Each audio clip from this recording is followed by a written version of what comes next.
Chapitre 154, vous vous sentez un peu mal à l'aise. 3. Guilain cacha ses véritables sentiments et afficha un sourire éclatant en regardant tout le monde autour de lui. Quelqu'un d'autre a une opinion différente. Non, n'est-ce pas? Oui, monsieur. Bien. Alors vous savez tout ce que vous devez faire. Surtout les mages, vous allez devoir continuer à travailler sans arrêt. D'autres installations sont importantes, mais l'expansion des champs et l'extension des voies navigables et des réservoirs sont la priorité absolue. Il y avait une montagne de tâches à accomplir. Tout d'abord, il devait établir des zones résidentielles pour les nouveaux colons et ajouter diverses installations et ateliers. En même temps, il devait continuer à produire des armes et des fournitures essentielles à la guerre sans interruption. La préoccupation la plus critique était de sécuriser les réserves de nourriture. Pour l'instant, ils achetaient toujours aux marchands, mais rien ne garantissait que l'approvisionnement ne serait pas soudainement coupé.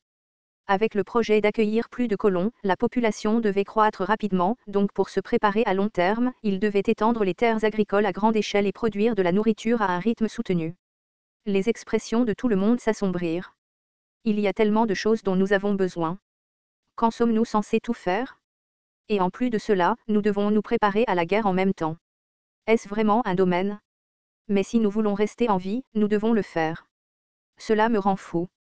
Si leur adversaire n'était qu'un autre noble, ce serait peut-être différent, mais c'était le comte d'Esmond, qui avait déjà été battu par Guilain une fois auparavant. S'il perdait contre lui, le domaine serait laissé en ruine, et les vassaux de Fenry et de Ferdium perdraient tout la tête. Il ne voulait vraiment pas faire ça, mais s'il voulait vivre, il n'avait pas d'autre choix. Parmi les vassaux, qui arboraient tous des expressions sinistres, celui qui avait le pire regard sur son visage était Alfoy. Par où commencer? Il y a trop à faire? Il s'était un peu relâché pendant l'absence du seigneur, le travail s'était accumulé. Les graines qu'il utiliserait pourraient être récoltées bientôt, il n'était donc pas nécessaire de mettre en place un nouveau réseau de condensation de mana. Cependant, il devait produire des pierres runiques à utiliser pour la terre en grande quantité, en fonction du rythme de l'extension des terres agricoles. Tous les mages devaient sculpter des réseaux magiques sans interruption juste pour atteindre la quantité nécessaire. Mais ce n'était pas la seule tâche qui attendait les mages. Ils seraient également entraînés dans d'autres projets de construction. C'est donc ce qu'il voulait dire par être préparé. J'aurais dû terminer plus de travail à l'avance. Je suis mort? En voyant la quantité de travail meurtrière, Alfoy et les mages se sentirent désespérés. Ils voulaient fuir, mais ils n'avaient même pas le courage de le faire. Guilain vit les expressions sur les visages des mages et sourit avant de s'adresser à Vanessa. Vanessa? Oh oui. Pour l'instant, concentre-toi davantage sur l'aide à Alfoy dans les tâches plutôt que sur tes recherches. Il y a beaucoup à faire, mais tu y arriveras, n'est-ce pas? Bien sûr. Laisse-moi faire. Contrairement aux autres mages, Vanessa serra le poing et répondit avec un enthousiasme audacieux. Vanessa, qui voulait toujours aider Guilain, ne refuserait jamais de telles tâches. De plus, ayant atteint le niveau d'un mage du 6e cercle, si Vanessa se concentrait sur le travail, le rythme augmenterait considérablement. Bien, très fiable. Comme le sujet était déjà sur la table, Guilain décida de vérifier les tâches qu'il avait assignées à d'autres. D'abord, il demanda à Lowell. Comment avance la recherche des personnes que je t'ai demandé de trouver? Quand tu as donné l'ordre, j'ai immédiatement envoyé quelqu'un, donc ça devrait prendre environ un mois pour faire venir tout le monde. Très bien. Dès qu'ils arriveront, fais-moi un rapport immédiatement. Assure-toi également de former plus d'espions et de continuer à recueillir des informations dans les environs. Compris? Après avoir souligné l'importance du renseignement, Guilain s'est tourné vers Gillian. Si nous voulons continuer à utiliser des mercenaires à l'avenir, les compétences individuelles au combat sont importantes. Pour l'instant, concentre-toi sur l'amélioration des compétences de chacun pendant la formation. Oui, monsieur. Gillian hocha la tête sans résistance. Bien sûr, cette attitude docile n'était que pour Guilain, quand il s'agissait de formation, il travaillait les mercenaires jusqu'à l'os. Guilain regarda alors Keo et demanda. Si Gillian s'occupe de la formation des mercenaires, tu n'as pas grand-chose à faire, Keo. Y a-t-il quelque chose en particulier que tu aimerais prendre en charge? Keo leva la tête et répondit avec assurance. Absolument rien. Avec une réponse aussi audacieuse, Guilain fut momentanément à court de mots. Claquement de langue brièvement, il s'adressa à Keo. Les mercenaires s'entraîneront à tour de rôle par moitié? Pour l'instant, Keo, concentre ton attention sur le maintien de la sécurité avec ceux qui ne participent pas aux exercices. Nous manquons toujours de soldats pour le domaine. Ouais, eh bien sûr, je vais le faire.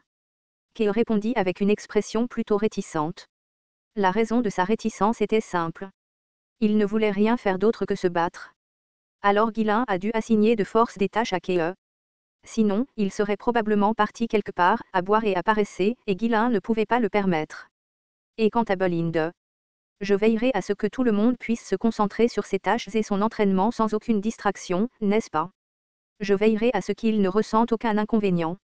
Ah, c'est tout à fait toi, Bolinde. Comment fais-tu pour toujours si bien comprendre mes pensées? Si je ne le fais pas, qui d'autre le saurait, jeune maître? Rororo. À sa remarque enjouée, Guillain ne put s'empêcher de rire. Quelqu'un devait constamment s'occuper des besoins de chacun, s'assurer qu'il avait assez à manger, des vêtements à porter et soigner et gérer les blessés. Bolinde était bien habituée à de telles tâches, donc elle les gérerait sans aucun doute bien. Guillain regarda tout le monde autour de lui et insista une fois de plus. N'oubliez pas. Si nous ne nous préparons pas correctement, nous serons tous morts. Nous devons être prêts à nous battre à tout moment. Oui, monsieur. Tout le monde dans la salle inclina la tête, acceptant l'ordre du Seigneur. Guillain se leva et dit, « Bon, c'est tout pour aujourd'hui. Selon l'évolution des choses, il pourrait y avoir des changements. Si nécessaire, je donnerai des instructions séparées, mais pour l'instant, Claude supervisera tout. » Dès que Guillain eut fini de parler, Claude fit signe aux vassaux. « Bon, mettons-nous au travail. Vous savez tout ce que vous devez faire, n'est-ce pas? Élaborer des plans détaillés le plus rapidement possible. Bientôt, l'afflux de colons arriverait, et hésiter maintenant ne ferait qu'augmenter le fardeau. » Poussés par les exhortations de Claude, les vassaux se précipitèrent hors de la salle. Guillain plissa les yeux, regardant la scène se dérouler.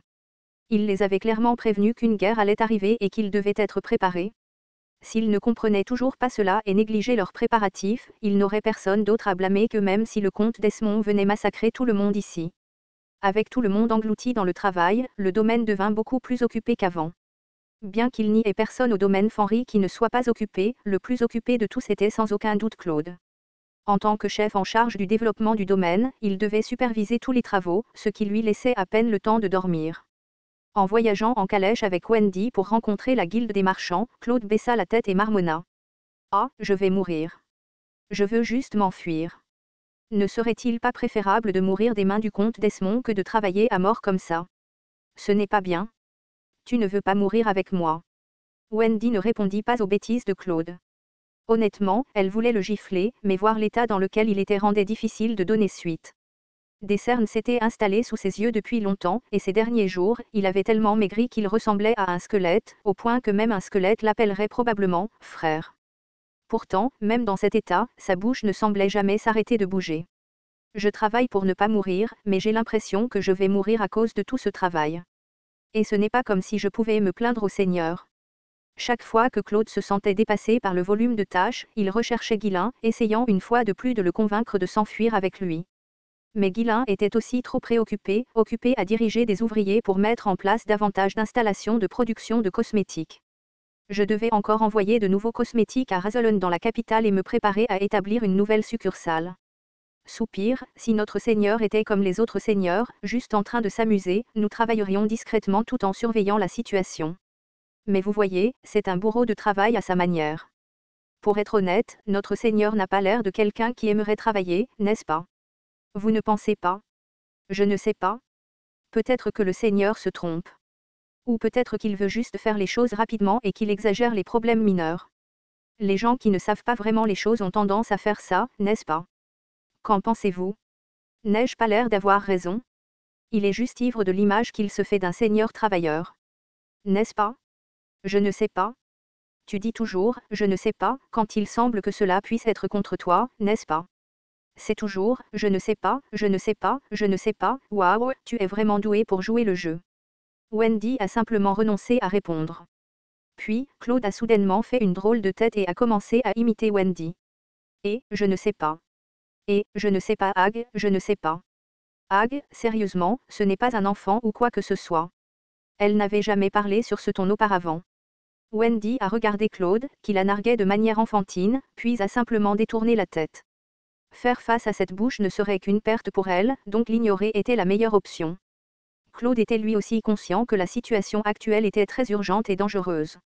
Mais comme le travail était si épuisant, il avait recours à des bêtises comme celle-ci pour faire face. Après tout, se défouler sur ses supérieurs avait toujours été un moyen universel de soulager le stress à travers l'histoire. Claeter, claqueter.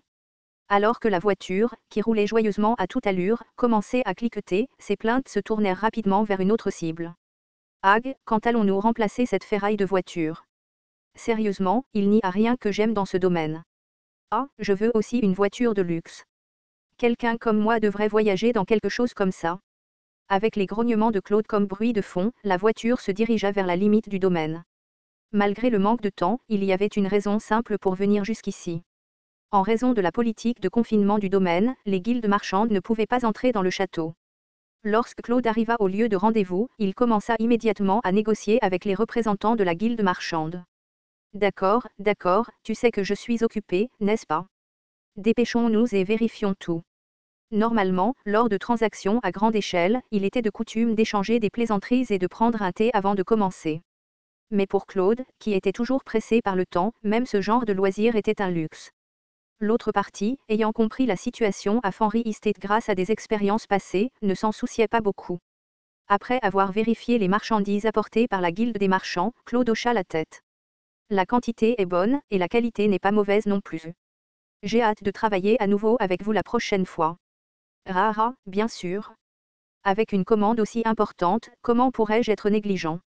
Le marchand qui avait apporté les marchandises répondit avec un rire chaleureux. Comme les prix avaient déjà été négociés plus tôt, la transaction se déroulait rapidement. En apparence, il semblait qu'il n'y avait aucun problème avec l'accord, mais tous deux avaient des pensées différentes. Le seigneur a dit de se méfier de ces types, n'est-ce pas? Pour des types sournois, ils font des affaires proprement. Soupir, la dame m'a dit de me méfier de ces gens. S'il n'y avait pas eu la transaction à grande échelle. Mais ils n'utilisent pas de fausses pièces d'or, et il ne semble pas y avoir de problème. Quel est le problème? La guilde marchande qui s'occupait de la transaction cette fois-ci n'était autre que la guilde marchande d'Axiom, dirigée par Emilie. Axiom s'était récemment fait un nom dans le Nord. S'appuyant sur des produits de haute qualité, ils respectaient strictement les contrats, construisant rapidement leur crédibilité et développant leurs opérations. J'ai encore besoin de beaucoup de matériaux. Pour l'instant, je n'ai pas d'autre choix que de continuer à traiter avec eux. J'ai encore besoin de beaucoup de fonds. Pour l'instant, je n'ai pas d'autre choix que de continuer à traiter avec eux. Ironiquement, les deux parties nourrissaient une hostilité l'une envers l'autre mais continuaient les transactions, faisant semblant de ne pas s'en rendre compte, car elles avaient besoin l'une de l'autre. Ghislain et Emilie étaient conscients de cette situation, mais ils ne prirent pas la peine de l'arrêter. Tenter d'interférer ne ferait que nuire à leurs propres intérêts. Malgré leur aversion mutuelle, les deux parties étaient très semblables dans leur volonté de faire tout ce qu'il fallait pour atteindre leurs objectifs. Il semblait que l'affaire allait se terminer sans problème, mais le marchand parla avec une pointe d'hésitation. Surveillant en chef, je suis désolé de dire ça, mais il semble que les prix des marchandises seront un peu plus élevés lors de la prochaine transaction. Que voulez-vous dire?